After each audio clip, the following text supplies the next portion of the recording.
Rana Sahab, recently a lot of policy level initiatives have been taken to promote an integrated development of tourism sectors in line with Prime Minister's vision.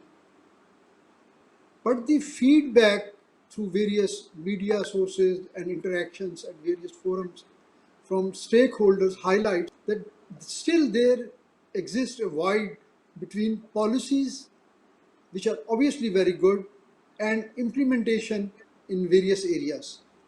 Uh, what are your views on this particular issue? Um, Alexa, first of all, I would like to thank Badar Expo for organizing this important webinar. And I also uh, welcome all the participants, learned speakers on this forum. Uh, I think a lot of good discussion had in place so far. So I am not going to repeat all those points. So the points you have mentioned regarding the integration and policy formulation, I think we need to understand the dynamics of today's tourism industry. Tourism is now the fastest growing service industry in the world, and it's creating huge impact on the global economy, employment generation, and many other aspects of social life. So I must say that the countries which are making more money from tourism actually are not successful these days, but the countries who are basically managing better their tourism are the real successful players in today's tourism world. Because already the world is facing the phenomena of over tourism, and this over tourism is basically putting a lot of stress on the key resources which basically attract tourists to your destination. These resources are natural, and they are cultural heritage, and they are human and many other aspects. So it's important to understand. I think for me, the biggest challenge, beside all the challenges which Intihab Saab has mentioned, is the a kind of a regulatory process which we need to follow to manage tourist destination in a better way.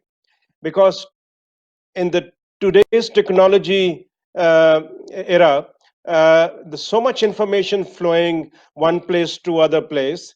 It's not now difficult to promote your destination, but it's now much more difficult to manage your destination, because a lot of tourists are coming to your place and they are looking for authentic experience. And now it's up to you how you can provide that authentic experience to those visitors. Pakistan is a country which is obviously blessed with the diverse inventory of tourism attractions.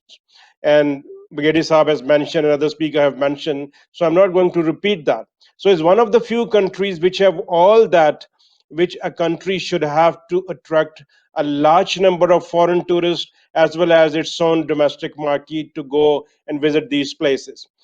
But now I think the dynamics are going in such a way that because we have been fail in last 73 years to develop this sector properly, so a lot of mushroom growth in the tourism sector has taken place and is still taking place. I'm afraid if we will be late a little bit more, we will be losing most of our tourism assets. Because in my way, what I think, we have already lost maybe more than 40% of our tourist assets. What is remaining is just 60% in our hand.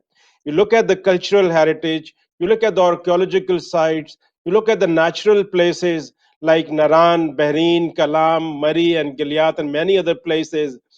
They have lost their touristic charm.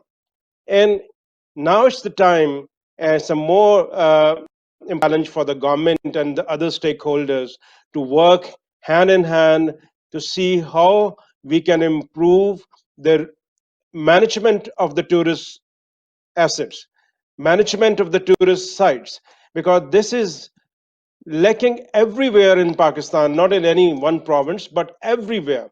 So the focus of our all strategies and plan should be on the uh, kind of a development which is sustainable, which is responsible. And you must have seen our Prime Minister always talking about the eco-friendly tourism, the responsible tourism, and he has a vision that Pakistan should become a nice, decent tourist destination.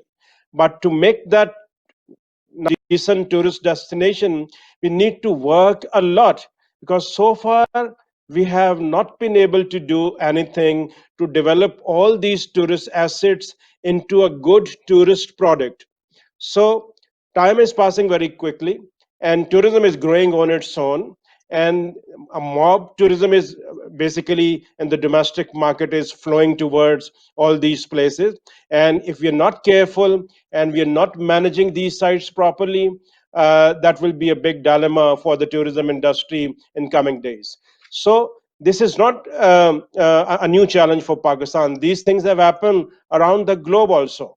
So in 2017, the UN declared International Year as an International Year of Sustainable Development of the Tourism, which means the tourism should be sustainable if it meets the needs of today's visitors and today's host community, and it's also take care for the future, because tourism is not just taking place right now, but we should also consider the tourism which will come in the future. So, in my understanding, and it's my humble request, that I think we should now focus on the more and more responsible development of tourism by properly managing our tourism assets and developing and promoting in a very, very careful manner. Because if we are late, we'll be doing further losses. So, for that, what is the most important aspect which is lacking is the professionalism in tourism. We don't have professionalism when we go around and see in the tourism industry. For that, we need a trained human resource. There are very few universities, very few institutions which are offering courses and degree programs and master degree and PhD degree programs in tourism and hospitality.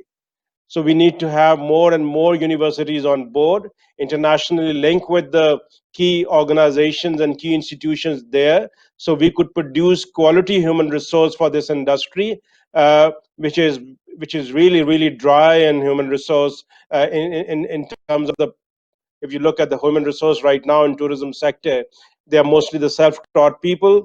They have learned with experience, but they don't have the formal professional qualifications. So we need to focus more on that.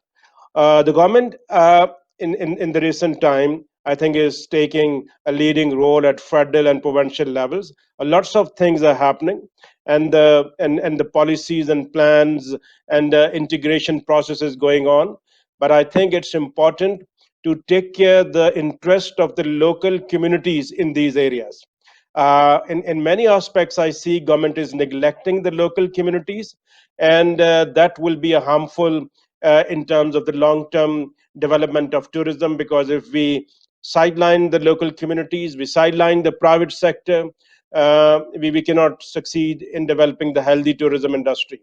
Government role should be mainly focused on the regulation and on the facilitation. These are the two roles. They should not try to come into the business mode as they have done in the past and have been failed.